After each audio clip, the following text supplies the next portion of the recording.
Hey everyone, welcome to another episode of the PromoMinds podcast. I'm your host, Steve Leslie, and today I'm going to be sharing some tools and materials that have helped me along my marketing journey, so stay tuned. More from the PromoMinds podcast coming up shortly. PromoMinds, promote your brand, transform your business. So something that can be very confusing and can occupy a lot of your time is trying to find those resources that really come in handy throughout your marketing journey and to figure out who resonates with you, who has the best knowledge to share, I guess, and really who can share value that you can then apply in your own life that actually works and you actually see results with them. Now, for myself, I would have to think that this becomes very individualistic, if that's even a word. Meaning, you got to find someone who resonates with you, right? Number one, whether that's a Grant Cardone, a Gary Vee, Mel Robbins, Tony Robbins, whoever it is, you have to find that person, that mentor that you resonate with, who's actually providing value in your life. Stuff that you can actually apply, utilize to advance your career, to advance your relationships, all that stuff. And so I've come up with a list of my own resources that have helped me over the years. I constantly refer back to these on a yearly basis, if not monthly. So here are my tools. Number one, as it relates to sales and marketing being communication. And I would say the best resource that I have found in terms of communication, the art of listening, has got to be Tom Chenault's coffee shop interview. This thing is magnetic. And the reason I love it the most is because he specifies you have to take your agenda completely out of it. You have to be sitting across from someone as a regular human being trying to understand them.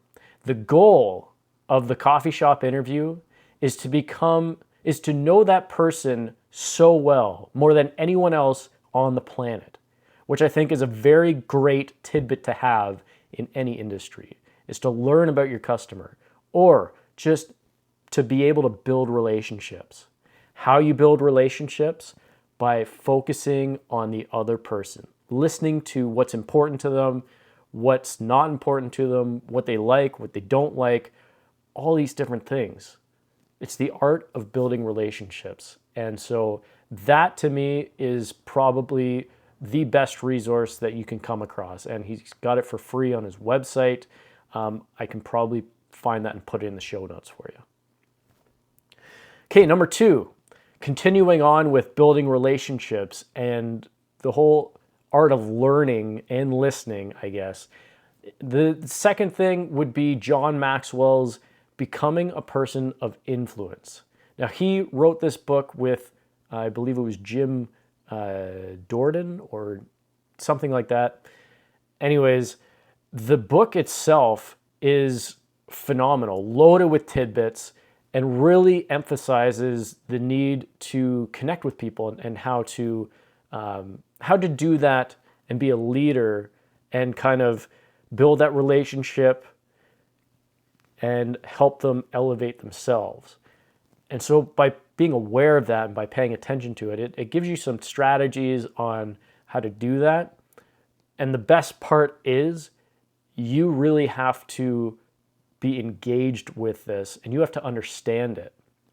And don't let that become a daunting task for you. Just understand that as you learn, he's also got worksheets at the end of each chapter so that you yourself can apply these techniques. So it's a super beneficial book. I read it. I've read it probably about 6 or 7 times since I found it. So highly recommend that. Okay, the next thing is Joe Polish and Dean Jackson. They have a podcast called the I Love Marketing Podcast. And I absolutely love this because in it, they share these tips and tricks and strategies, and they interview people in their genius network. And it's really bringing value and industry-specific tricks or tidbits, strategies that you can apply not just in that industry, but you can take those and see where you can apply it in your own industry. And they go into some really cool guerrilla marketing tactics that would definitely stand out. Again, how do you compete where others can't or won't? Listen to an I Love Marketing podcast and you'll start to uncover some of the cool strategies. One of the ones that I've used over the years is by Dean Jackson, where he talks about the email putting in the subject, quick question. And I have used that so much over the years, and it always gets a response. I even did it to Joe Polish, not in an email, but in a direct message, to which he responded to. So it was actually kind of funny. Okay, the next tool that I've used, and I don't use this on a regular basis. I used it for a few months back in 2019, but the amount of value that's in it is actually incredible. And that's Cardone University. Now, the cool thing about this is it's all done in video format, and they're between 30 seconds to 4 or 5 minutes in length. So it's really easy to go out and bang through a bunch of these. And honestly, the value within it is incredible. Regardless of what you think of Grant Cardone, he does have a lot of very valuable material out there, at least in my eyes, as it relates to sales and marketing.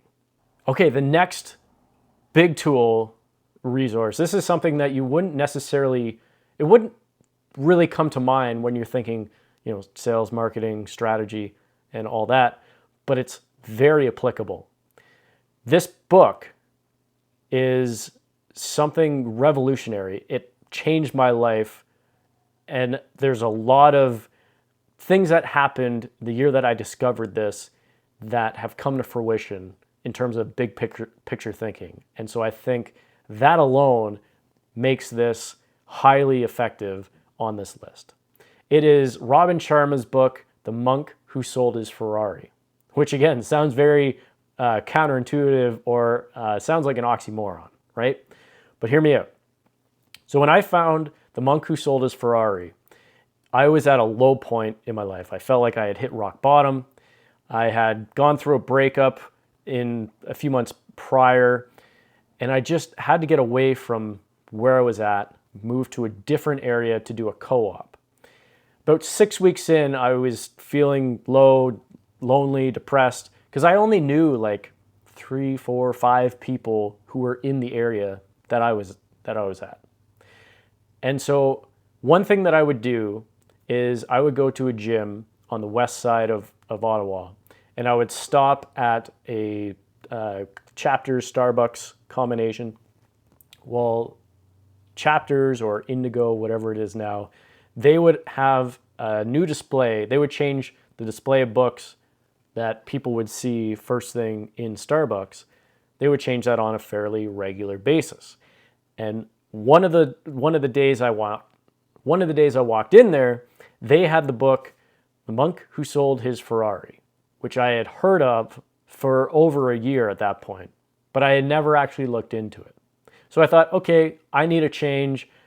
Let's check this out. I sat down and I read that book for about 3 hours.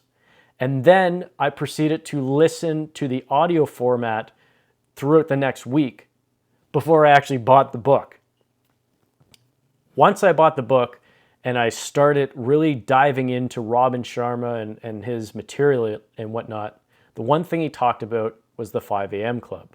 And the 5 a.m. club is stated like this. You wake up at 5, you begin your day with 20 minutes of exercise. The next 20 minutes is learning something new. The next 20 minutes is planning out your day, journaling. That's really how I interpreted those things. The last two you can kind of switch, which I discovered. And so what I would do is I would wake up and I would go for a run, or if it was a a rainy day or a full out blizzard, I would do exercises in my room. And then I would have a shower and start my learning something new phase as I was making something to eat. I would then follow that up by journaling, writing out my goals, just journaling what's going on and everything like that. There were days where I would spend so much time journaling that I was almost late for work. So I would be journaling at roughly 20 to 6, and I would be journaling for 2 solid hours. That's how much journaling I did. I also found that going into the running aspect allowed me to stay up longer. So it actually gave me a dopamine kick, as Robin Sharma talks about, and so I didn't have that afternoon crash most days. So what made this one of the most profound and revolutionizing tools is that after just a week, mind you, I was still kind of skeptical on the personal development aspect. But after just a week, my roommate and I, we went out to a bar, and at this bar, I had a moment that was like Bradley Cooper in Limitless, the movie Limitless, where I saw something unfold before it actually came to fruition, I guess. And that is really what sold me on personal development, knowing that there really is something behind this. Hey guys, if you're into hiking at all, I highly recommend subscribing to my YouTube page, Steve Leslie Hikes. That's Steve Leslie Hikes on YouTube. I have a lot of content on there from some of the crazy hikes that I've been on, including Angel's Landing in Zion National Park. And it'd be really cool to connect on there. So please check me out. Next on my list is David Goggins, Can't Hurt Me. What can I say? If you have read the book or know anything about David Goggins, you know this guy is just unreal. The biggest takeaway was his key of what if. And just those 2 words have had such a profound impact in my life because it really gets you thinking, what if I did this? What if I tried that? What if I stayed just a little bit longer? What if I pushed myself just a little bit more? And coinciding with the other big tip of when your body or when your mind is telling you you're done, you're only about 40% of the way in. You still have another 60% left to give. Now you can argue about what the actual percentages are, but I have found this to be true. When I was getting into running, after I read his book, I started pushing myself a little bit more. Well, instead of doing 5K, what if I did 10K? What if I could run a half marathon? What if I could run a full marathon? What if I could run 100 kilometers in a single day? And it just pushed me to stay in there a little bit longer and a little bit longer until I did something that I viewed as impossible just a year prior. Okay, next on the list of resources, this could be a little controversial, but something that really helped me in my personal growth development before I even really knew what personal growth was Neil Strauss with his books, The Game, believe it or not. He also had a subsequent book come out called The Rules of the Game. And this was more like an exercise program. It was really cool because it forced you to get outside of your comfort zone and it forced you to do little tasks each day to progressively become better and more confident. And his goal was really about becoming your best self. Although in the game, I think that's what he thought he was doing, but he found out later that he still had a lot of work to do. But for any introvert out there who is having problems connecting with people or just how to engage in conversation or start a conversation, how to become more interesting in conversations, check out the Game and The Rules of the Game, strictly for conversational purposes. Next up, I would have to say, is The Go-Giver by Bob Burg. This was kind of the first book that I read on sales and marketing that really spoke to what I wanted it to be, meaning you can start building an attraction marketing business by becoming your best self, is essentially the rules there. And the way that he lays it out is something that I kind of had faith going into with, and now years later, looking back on it, I'm so happy that what he talks about in there is correct. And I highly recommend it for anyone who has those limitations or that self-doubt on what sales and marketing really is, and to get past the feelings of sleazy salesman and how you actually can do that and start getting in front of the right people and really helping people with the product or service that you're offering. Lastly on this list is a book that I've recently read in the last year, and it's called The $100 Startup by Chris Guibo. Now this book is so profound because it really gets you thinking about problem solving for a business as opposed to how much money can I make. And the reason is that he focuses specifically on simple problems or simple concepts that solve problems that have allowed all these people throughout the entire globe to escape the rat race, to do something that they enjoy doing, and it's changed their life substantially. In the book, he focuses specifically on low startup cost. It's not specifically $100. Some of it is a few $100 or maybe $1,000. Some of it is less than $100. But the concept behind it is that you take a low startup cost and you can turn it into a six-figure business. And so a couple of the most profound things, one was there was a guy who was educating people on Microsoft Excel. And he was making upwards of $250,000 to $300,000 US a year, which is crazy. And it's just this simple concept. Another one that, to go into the simple concept that you wouldn't really think about is in the terms of kind of like a travel agent, but for the high performers that just don't have the time to do that. So they're doing all these flights, they have to go to all these places, but they need someone specific that can take the time to book these trips or book the flights or whatever. And really not even for vacationing, just I need a plane to get from here to there in a month or something like that. And rather than the high performer wasting time to book these flights, why not hire this guy who does it all the time? And I think he was charging like $250 to book it, and it would save them so much time and headaches. He would have it all laid out, and he was making six figures a year easy. So that's my list of tools and resources that you can check out. I would also put in an honorable mention of Darren Hardy, because I don't think I would be here without Darren Hardy. And so there was really nothing specific that I could attribute to, not because he didn't do much. It was just he had such a grandiose effect on who I am and my personal growth and all that. So definitely check out Darren Hardy's everything that this guy does. He's got The Compound Effect, which is huge. It's a book that so many people refer to. He came out with another book in 2015 called The Entrepreneur Roller Coaster, which I don't think gets as much credit as it should.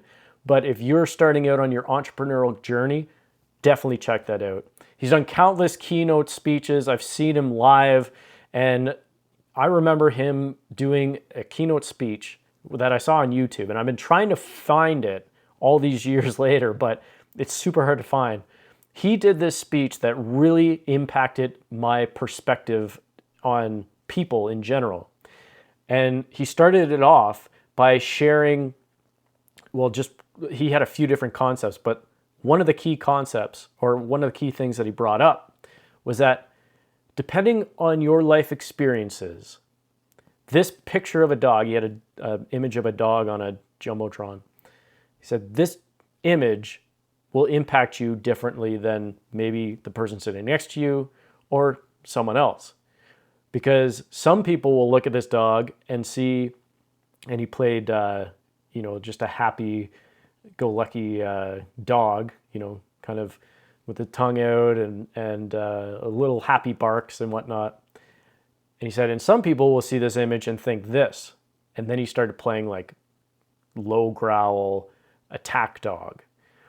And he said, depending on your experiences, that'll shape your perspective on this image. He also brought up a series of other images and talking about, I think the one was of Jesus Christ. And he said, depending on where you grew up in the world, you could have some feelings, some positive feelings, you could have some negative feelings in regards to this image. And the concept he was trying to elicit was that we're all different and we've all been shaped by the environments that we've grown up in, the experiences that we've had. And so that really taught me to empathize with another person's perspective, because though I might not agree with it, because it might not be my experience, they are welcome to have their own thought and they're welcome to share their own feelings. And I think that's kind of gone to the wayside, where we're not able to have different thoughts and have that commingling of ideas. And so that was really impactful for me. Darren Hardy in general has been really impactful for me. And so that's my honorable mention. And that's my list. Thank you for tuning in to another episode of the PromoMinds podcast. I'm your host, Steve Leslie. And until next time, take care.